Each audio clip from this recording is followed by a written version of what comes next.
have a new girlfriend, and I'm going to live with her. I'm divorcing you, and you need to go to your parents.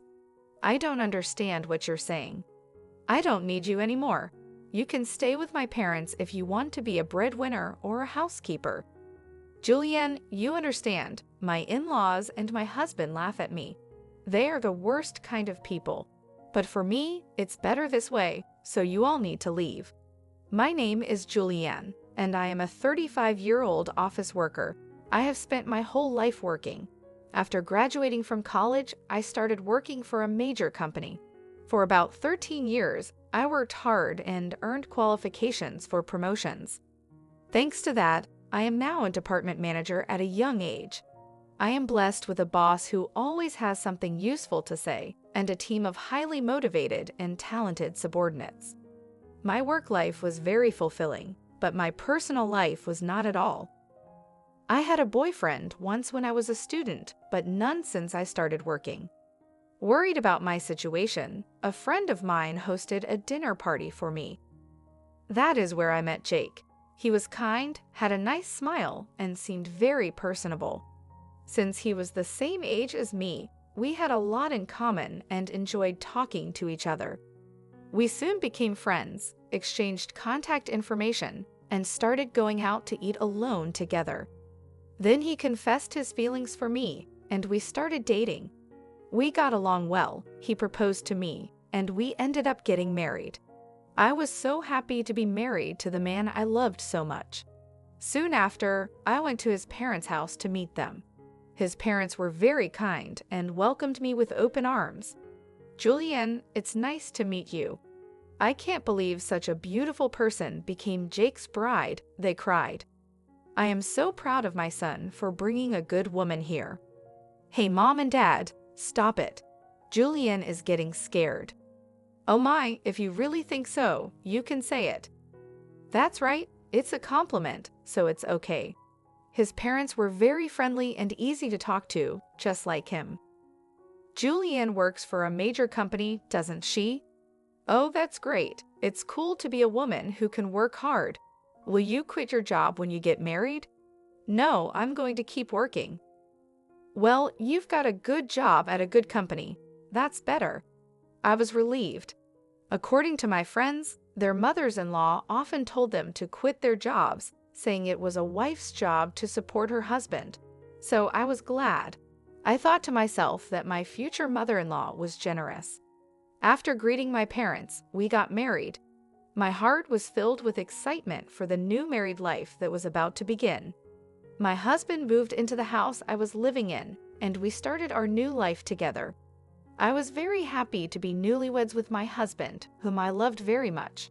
I was happy to be at home with him all the time and to have him home when I came back from work.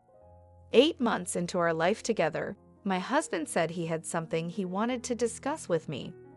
If you don't mind, I'd like you to live with my father and mother. What do you mean, live together? Yes, they are getting old, and I am worried about many things. I see. I can certainly understand how my husband feels.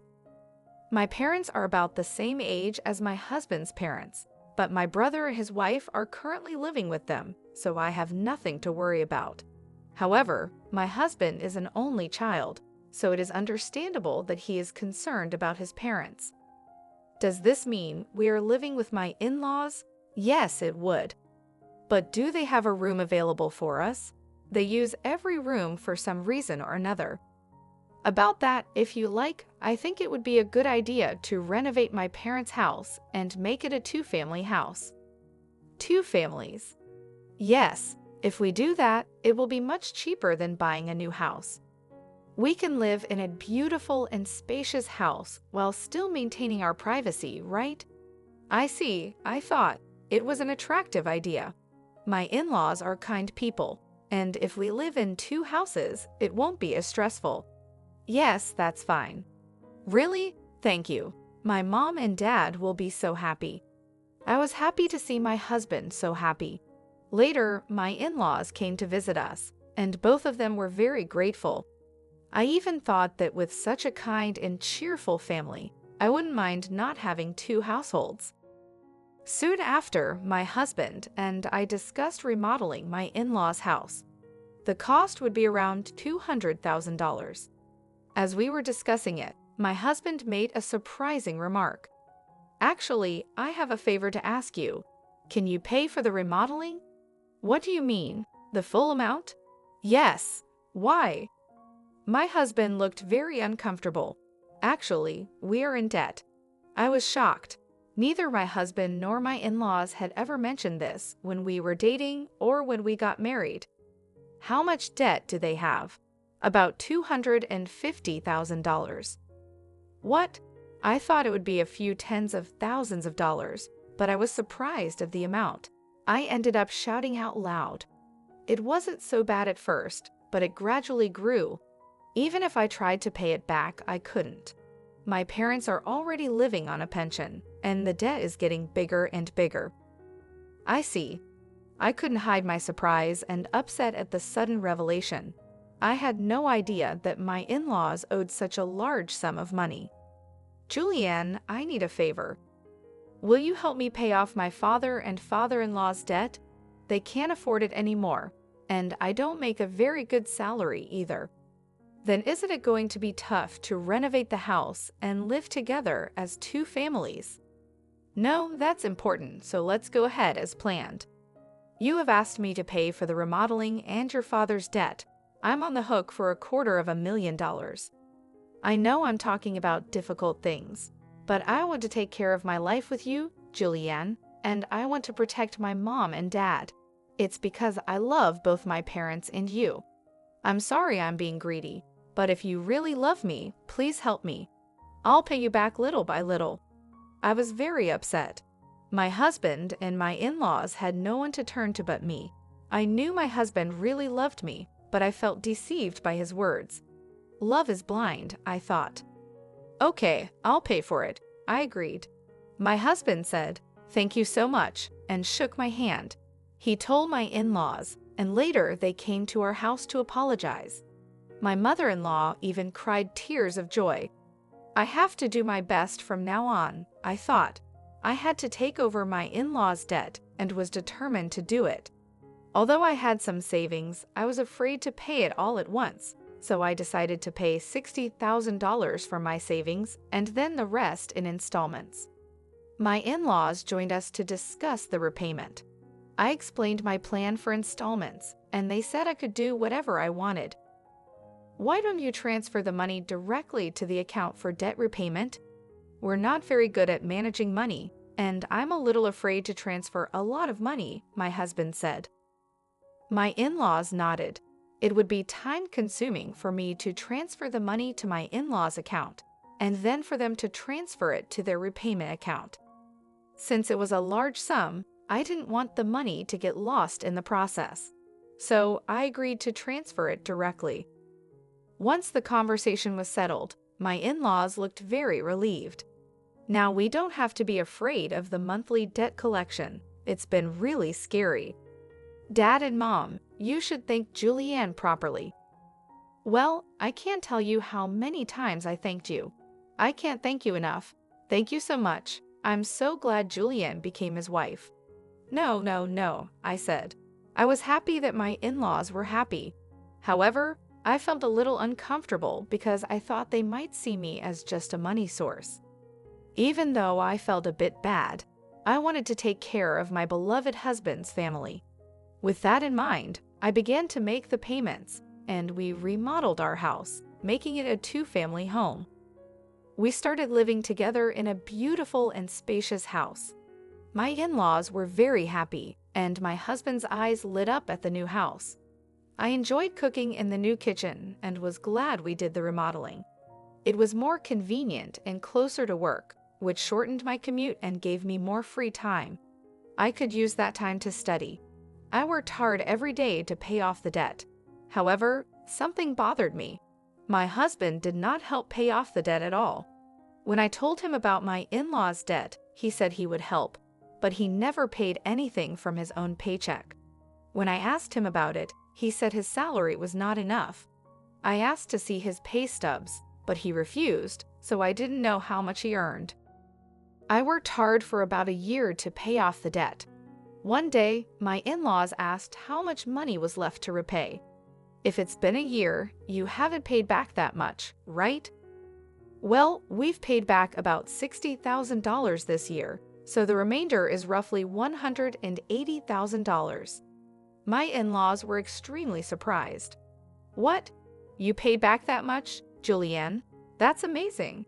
At this pace, you'll finish paying off the loan in about 5 years. If I work hard, I'll be able to pay it off, I replied. Thank you so much, my in-laws said, crying and happy. Seeing them so happy made all the hard work worth it. A few days later, I faced an unexpected situation. I had to work overtime, so I told my husband I would be home late. However, the work went smoothly and we finished on time. I hurried home, planning to cook dinner for my husband. When I opened the front door, I saw my in-laws' shoes. Oh, my in-laws are here, I thought. I walked toward the living room and heard my in-laws and my husband talking. You were right to marry that woman, weren't you, Jake? You did great. I can't believe you got a woman with that much money when I heard she works for a big company. I was really careful and seduced her. You should be more grateful. You should be more grateful. Oh my, you're one of the people who created that debt. What? But I owe the least.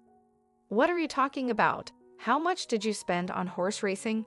Your gambling is terrible. I get a jackpot once in a while, so sometimes we were actually ahead. How can you be ahead when you owe $250,000? But at this rate, we'll be able to get out of debt and get back on track. That's really great, and she even remodeled our house. I got a really good wife. Well, I'm going to dump her after she pays off the debt. My husband and in-laws laughed. I was so shocked I couldn't move from the front door for a while. After calming down a little, I made a loud noise as I closed the lock and said, "I'm home," from the front door. When I went to the living room, my in-laws and husband greeted me with smiles. "Oh, Julianne, welcome home. Good job, good job. Well, we're going back to our room. Let's have dinner together again soon." I was so afraid of their gentle smiles because I had heard their earlier conversation. Seeing my husband pretending to be a good husband with a smile on his face shocked me. I wondered why I had been working so hard to pay them back. "Didn't you say you had to work late today?" "Yeah, but I finished earlier than expected, so I hurried home to cook dinner." I tried my best to act calm until dinner so my husband wouldn't realize what I had heard. Later, when my husband was taking a bath, I stayed in my room and cried alone. Crying as hard as I could made me want to get back at my husband and in-laws. From then on, I acted quickly. I began to prepare for the divorce and made plans for what to do afterward. About 5 months passed. I pretended to be happy and told my husband that I had paid off my in-laws' debt. My husband's eyes widened. "What? You paid off the debt? That $250,000? That was supposed to take roughly 5 years, right?" "Actually, I have quite a bit of money saved up, but I was afraid to pay it off all at once. So I started taking out a little bit from my salary and savings. But we were already below $200,000, and I thought it would be better to pay it all off at once." "I see," I said. Then I asked, "Do you mind if I check?" and showed my husband the bank book. Oh, it's true. $180,000 was paid all at once. My husband tried to hide his excitement, but I could see he was itching to get out of there. "Wow, Julianne, thank you. My parents are going to love this." He put his hands on his face, pretending to cry, but I knew it was just an act. Soon after, my in-laws came and thanked me. "Thank you so much. I'm so glad I met Julianne. You're like a blessing." If I hadn't known the truth, I would have been happy to hear their thanks. But I knew what they were really like, and I only acted nice because I was ready for my plan. A few days later, my husband asked to speak with me. He looked very serious. "What's going on?" I asked. "I'm sorry, Julianne, but you have to leave me."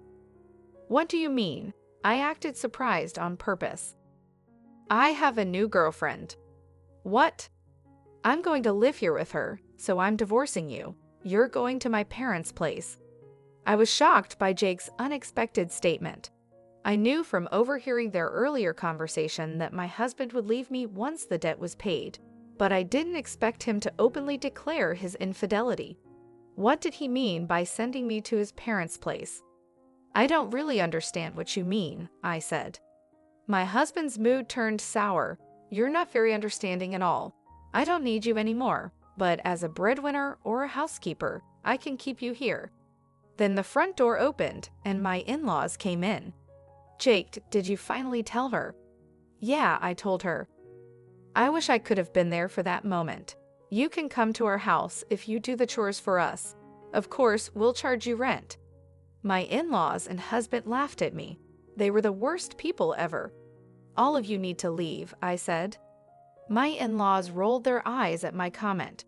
What are you talking about? Have you forgotten? I can easily pay for the renovation myself.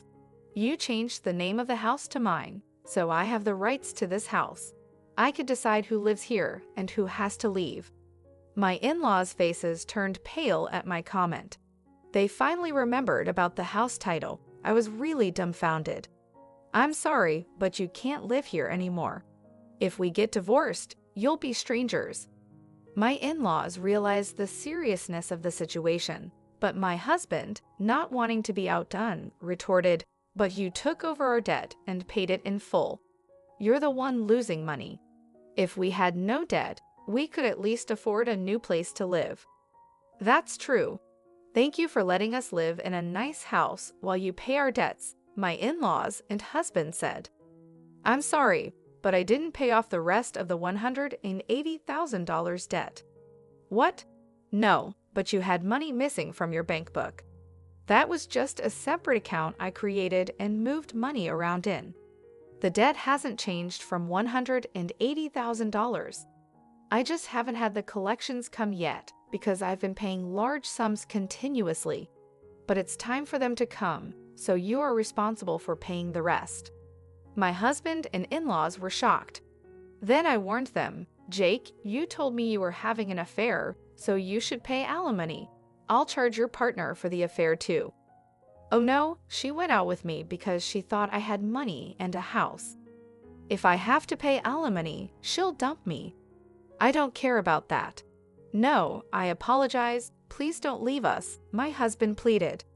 My husband was afraid of being dumped by his lover, and my in-laws were afraid of being left by me. They were truly selfish. I have nothing to do with you people anymore, no matter what you say. I have also put this house on the market. I will also have you pay the $120,000 debt I paid on your behalf through my lawyer. My in-laws froze, stunned by the loss of everything they had. I then demanded a divorce and alimony from my husband through my lawyer. I also demanded alimony from his lover and $120,000 from my in-laws for what I had paid. Actually, that renovated house sold for about $400,000. It was in a good location, and a family looking for a duplex bought it at a good price. I had to pay $320,000, which included the $120,000 debt and $200,000 for the renovation. However, I ended up gaining $80,000 from selling the house. Additionally, I received alimony from my ex-husband and his affair partner, which greatly improved my financial situation. On top of that, I got a $120,000 payment from my ex-parents-in-law. I ended up benefiting the most from this situation.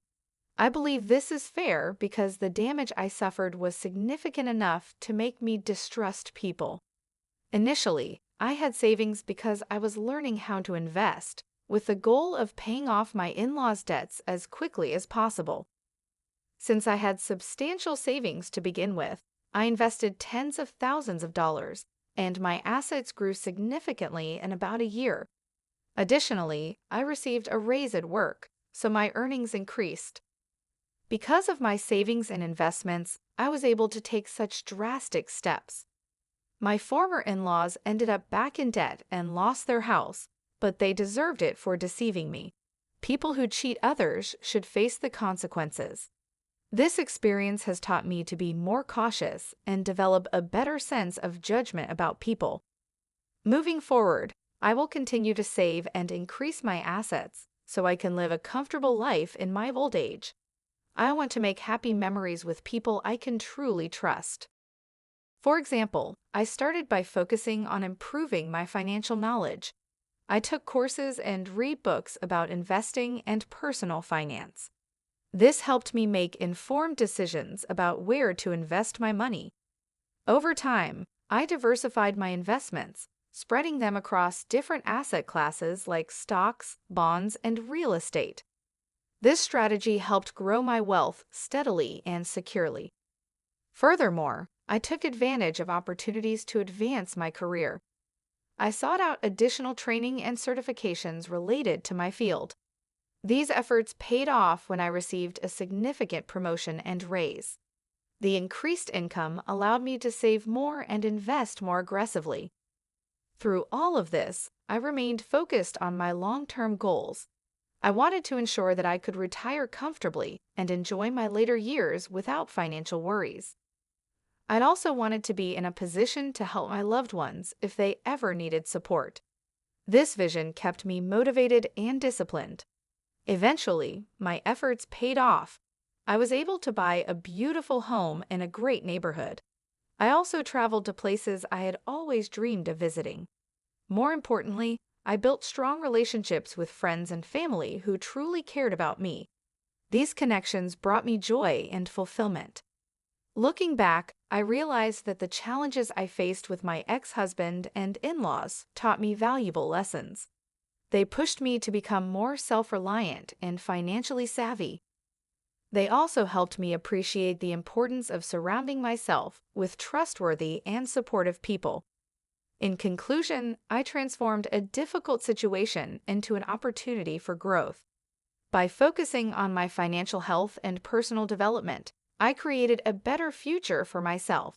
I hope my story inspires others to take control of their lives and make positive changes.